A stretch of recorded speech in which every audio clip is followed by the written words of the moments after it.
Ok, esta no es escatológica tampoco, pero muy interesante. Ahí hay otras errores escatológicas, pero dice, no voy a mencionar su nombre. Dios los bendiga. Es de Venezuela. Me separé de mi esposa hace 20 años y tengo una nueva pareja desde hace 17 años. Me quiero casar con ella, pero mis pastores dicen que debo quedarme solo.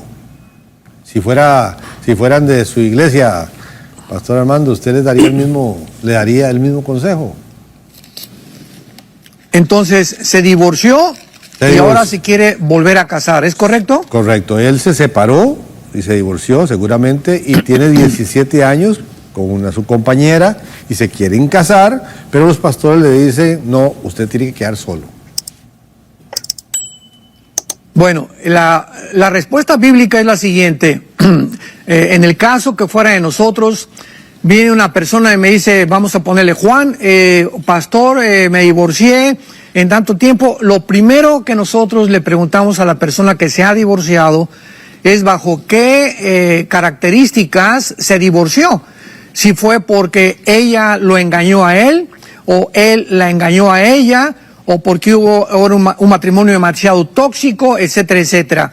Entonces sabemos que la causal de divorcio en la Biblia es simplemente cuando hay adulterio y abandono de hogar. De acuerdo a 1 Corintios 7, versículo 12 al 16. Lo vamos a leer rápidamente enseguida.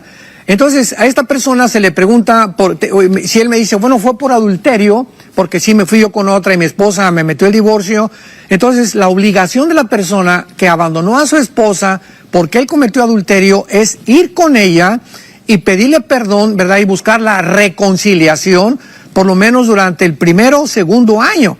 Porque, bueno, la esposa dice en Proverbios 6 que es muy difícil que los celos puedan ser sanados inmediatamente, toma tiempo y él tiene que pagar el precio por ese tiempo. Ahora bien, si pasa un año o 2 años y él regresa otra vez para decirle, oye, quiero regresar contigo, perdona mi adulterio, y ella le dice, ya no quiero saber nada de ti, en ese momento él puede comenzar a seguir a Jesucristo de una forma ya verdaderamente en santidad y puede volver a casarse con el perdón de Dios.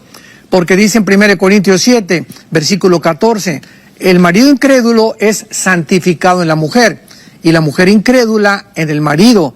De otra manera vuestros hijos serían inmundos mientras que ahora son santos. O sea, si una esposa tiene un marido que no es cristiano, ella no puede divorciarse porque él sea cristiano. Ella tiene que mantener su relación con él hasta que él abandone el hogar o cometa adulterio. En ese momento la persona que es víctima, si una mujer tiene un marido que se fue por adulterio y él ya se fue con otras, ella tiene la posibilidad de volver a casarse. Si un hombre, su esposa cometió adulterio y lo dejó al hombre, él también tiene la posibilidad de volver a casarse. Y lo dice el versículo 15.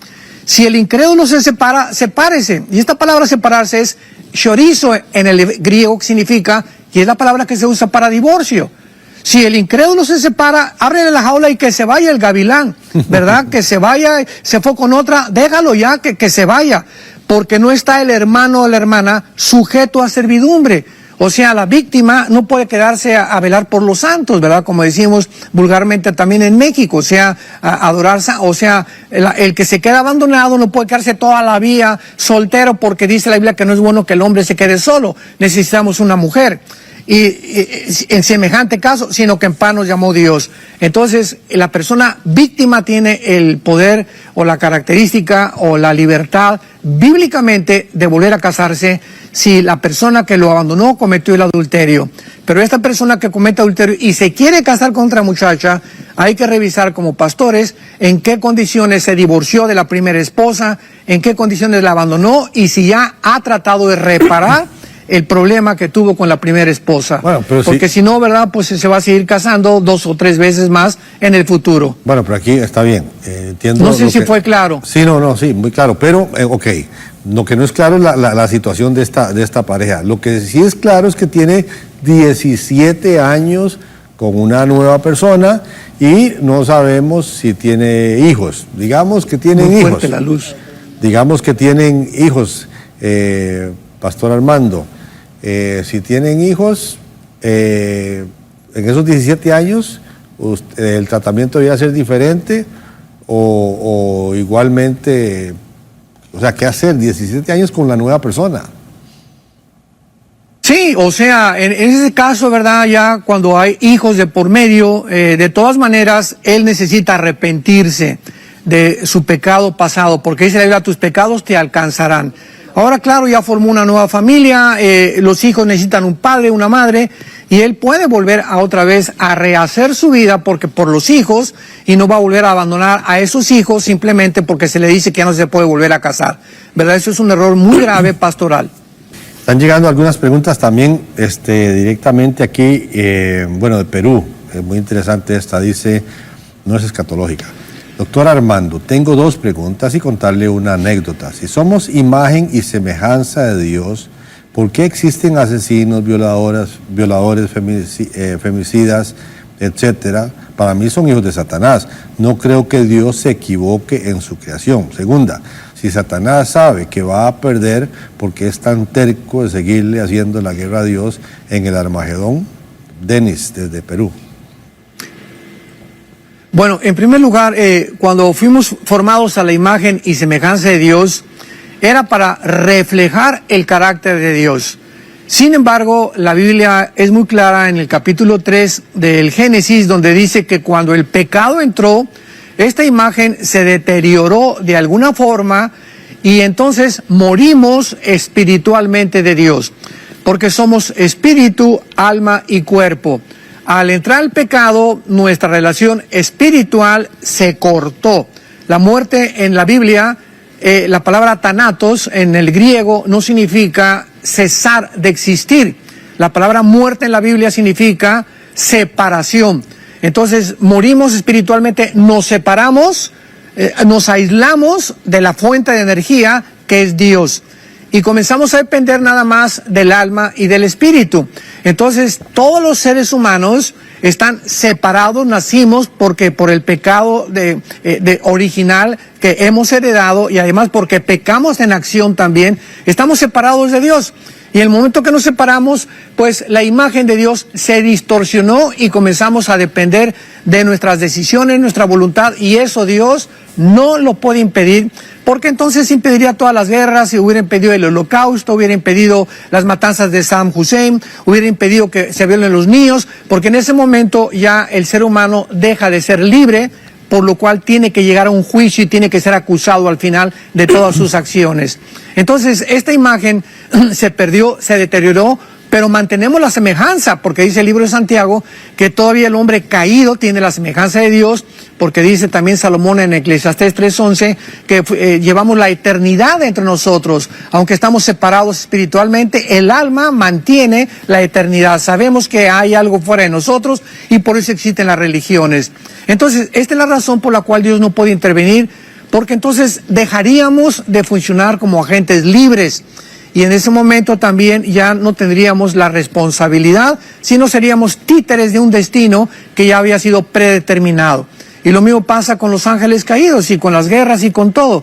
Dios sabe todo el futuro, pero ¿por qué lo sabe? Porque Él es omnisciente, pero al mismo tiempo lo sabe que esas personas que están actuando, antes de que ellas actuaron, sabían cómo iban a actuar, pero tenían que actuar de esa manera para que Él pudiera tener una base para el juicio final. La segunda pregunta que hacía era ¿por qué Satanás es tan terco y sigue necio con lo de Armagedón?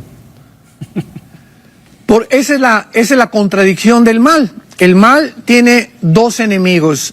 El mismo mal, si el bien no destruye al mal, el mismo mal tiene el poder o el potencial de autodestruirse. Si una banda de delincuentes, una banda de mafiosos, la policía no los termina capturando, entre ellos mismos se van a autodestruir, porque ese es el potencial del mal. Pero el bien solamente tiene un enemigo, que es el mal. Entonces, el mal por sí mismo, esto ya filosóficamente, no puede subsistir. El mal es autodestructivo. Entonces, esta es la razón por la cual Satanás no tiene la sabiduría de Dios. Y en el momento que se rebeló contra Dios, perdió completamente la perspectiva de lo que el mal iba a hacer en su propia personalidad. Y es lo mismo con los seres humanos. Como es posible que una persona que fuma sabe que el cigarro le va a afectar los alvéolos pulmonares, la garganta, el esófago, la tráquea, los pulmones? ¿Por qué lo sigue haciendo? Él sabe que se está destruyendo, porque una persona que se emborracha sabe que su hígado puede morir, se puede divorciar, va a acabar con la familia. ¿Por qué seguimos haciendo lo que sabemos que nos va a destruir? Porque esa es precisamente la característica principal del mal que llevamos dentro. Cristo vino a eso, a darnos al Espíritu Santo para comenzar a luchar en contra de esa tendencia que tenemos de nuestra autodestrucción y que permanece en Satanás. Hola, hoy quiero invitarte a que te suscribas a nuestro canal de YouTube y que puedas estar pendiente de todo el contenido que vamos a estar subiendo. No queremos que te pierdas la oportunidad de estar conectado a la palabra de Dios a través de los mensajes que tenemos aquí en nuestro canal. Así que suscríbete.